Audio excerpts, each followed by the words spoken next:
run off and hid in the bush. Because they asked them, how many of y'all got slaves? If you got 20 to 40 slaves, then you don't have to fight in the war. They said, how many of y'all got slaves? Them poor crackers looked at each other, not me, and they was hid. They said, hey man, and I don't want to go back on war, but the Civil War was so deadly. Weapons had increased in their ability to kill so much. By the Civil War, you know, imagine they got to cut your arm off or your leg off, and you ain't got no opium or nothing to take it. You just have to bite on that stuff just like on TV, and they saw, you see them saws? Good God Almighty. Can you imagine how scared the Joker gonna be? He fighting, and then he hearing somebody over there hollering in the thing, oh, God help me. And hey man, and then you see the war, that's when they first used pictures a lot. You see everybody just dead laying there, blew out of their clothes. I said, man, that's cold-blooded. And they haven't stopped that. There's never a war that they didn't like, because now what's the military-industrial complex's job? To keep wars going. To keep the military, build up the military, fear and hatred, not peace. When we come to power, the first thing we're going to outlaw is the army. You can't have an army, because if you ain't got no army, you can't go around fighting nobody. Yeah, so there is no armies. You can have 5 or 10 police. There is no prisons. We go back to, you know, where they used to exile you, we call it, do something, but instead of wearing house people in the prison, we're going to send you to 8 years in college campus. You're going to have to get a PhD, mister, or it's all over for you, right? Why not send them to the university? We're going to teach you to read. Can you read? No, sir.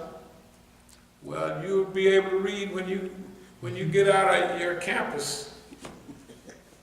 Campus, a real, even no fence, because that's the way this is happening. People don't believe it can happen. We're going to give it a try.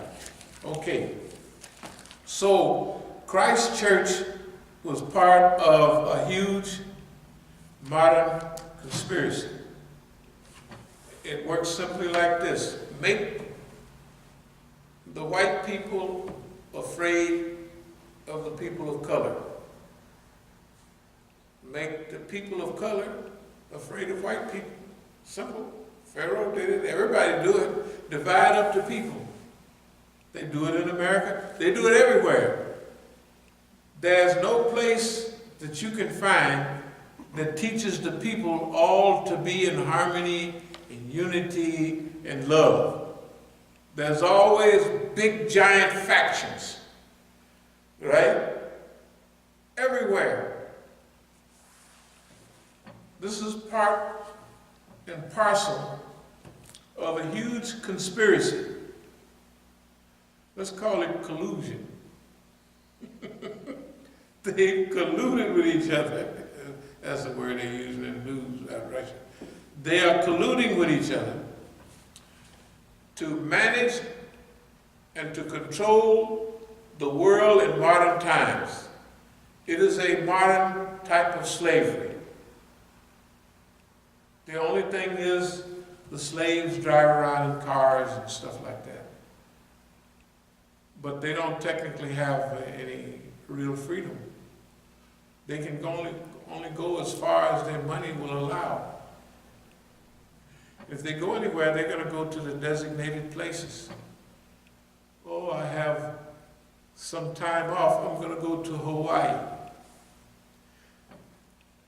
Where do the commercials say? I'm going to go to Jamaica and swim in the different colors. Oh, I'll go to Providencia. They don't know what Providencia is. El mar de siete colores, the water of seven colors. That's one of the islands in Colombia. Hey man, it's beautiful down, well it used to be beautiful 40 years ago. I haven't been down in a long time. El mar de siete colores, the water of seven colors. That means whatever the color the sand is right here, that's the color the water give off that. And when you're flying over it, you see all them beautiful colors in the water. 7 different shades of everything. I guess it's just black now down there. But no, there's a conspiracy to destroy the world of humans.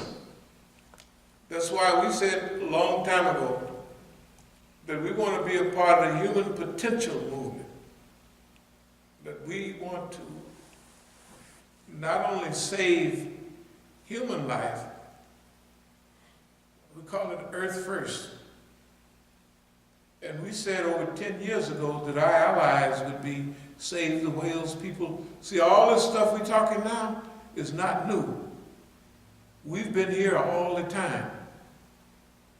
Because any analysis 20, 30 years ago would have pointed anybody in that direction. Well, who's going to be your allies? The people who know what's going on. Okay, so let me speed up a little bit. We talked about 9/11, how it was a setup. We talked about not responding to the hatred that the governments, which are tools of big companies, not responding to those with other hatred. They want us to hate each other, just like they wanted white folks to hate black folks. Do you think the big boss up there cared about color? Heck no. Do you think he cared about a poor cracker, a poor white man with overalls on? Absolutely not. He didn't care. They don't care now.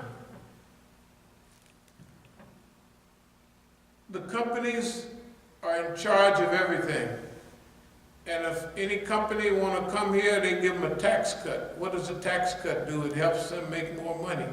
What does it do? It helps them send more of their jobs overseas and everything else, because they always say, we gotta give the companies a tax cut. Why not give niggas a tax cut? What about us? Or Me Too, the Me Too movement. Why don't they have the Me Too tax movement and the Me Too, all of that movement, right? Me Too healthcare. No, you got to pay all this money. Well, me too. I want to break here. That's our job. All of that is beginning to take shape now. But we have to be very careful. The message of hatred, the message of racism, they made racism and hatred okay. Now that part of that goes back to Don, but it's not 3 people in the world don't know who Don is. The system. Shoot, like when Don went over to Europe, they had remember that big balloon they had with red, yellow hair, orange hair, and a diaper pin. They had a big diaper. They know that this guy is a clown. He's just employed by somebody. Eventually we'll find out who exactly employed him to come in and save America. This boy here is, hey man, it's sending America downhill so fast that it's a crying shame. All these people preaching the gospel according to Trump, that's just about a lot of stuff about the good people thinking that God put Trump there to do what he do, mess up. And a few of the dumb white folks think God put him there to save them. We got to tell them the difference. They do. Hey, Don is here to say the God set him special. He's a mujaddid or something. He's a reviver, a renewer. He's gonna make America great again. Well, the only thing about that is, when was America great? I'd like to see America the good, wouldn't you? I'd like to see America the good. That would really be something, because there ain't no such place. When America was great, me and you was in the penitentiary picking cotton and all of that. Hey man, we was actually picking cotton. That was our routine. 80% of Negroes was picking cotton, chopping cotton. That's what we did. Or if you was down there in Virginia, you was tobacco, right? I think tobacco is probably tougher than cotton from what I heard. Good God Almighty.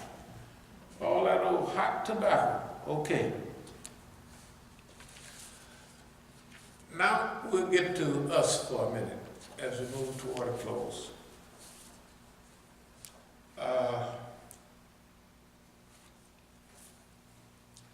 Utopia, dystopia, you know, I forgot to mention that Navy Yard. You remember the shooting over to Navy Yard? The guy that did that shooting kept telling the FBI, when they questioned him up in Connecticut somewhere, someone is telling me to kill people and do this, that, and the other. They said, oh, take a couple aspirins. In other words, we don't want to hear that. Supposing me and you said that to them. Somebody telling me to kill white folks. Oh yeah? Well, you're going to have to kill them from cell number 65 down there. Right? Why they didn't do anything? Because they're the ones that was whispering to him. It's simple as that. That psychological stuff is big time. We're in a whole modern age. The shaitan didn't flip from just whispering here, whispering there. The shaitan whispers from everywhere, from that computer. He whispers in the telephone. The shaitan whispers in a loaf of bread. Boy, that boy got all kind of action now. He everywhere. Well, he always was, but he got a microphone now. The shaitan, boy, that boy got a megaphone. That's what he got.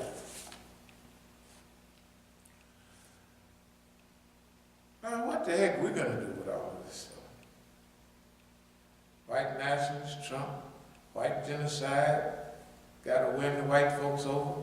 They think they invaded and they didn't normalize Islamophobia. You ever notice that the white folks got one attack pattern and the Muslims got another? All the attackers in Europe, and even 9/11, they leave everything behind. They leave a cell phone, right? They leave the French guys, I mean, not French, but they was from Morocco. They left their ID card on the front seat, right? They didn't kill all these people. They leave their ID card. Now, we didn't watch enough movies to know if you're going to do just a bank robbery or an armored car robbery, you strip down. You take all your clothes off. And if you loaded your gun, you load your gun with gloves because you don't want your fingerprints on the bullet. You don't want nothing. You know what I mean?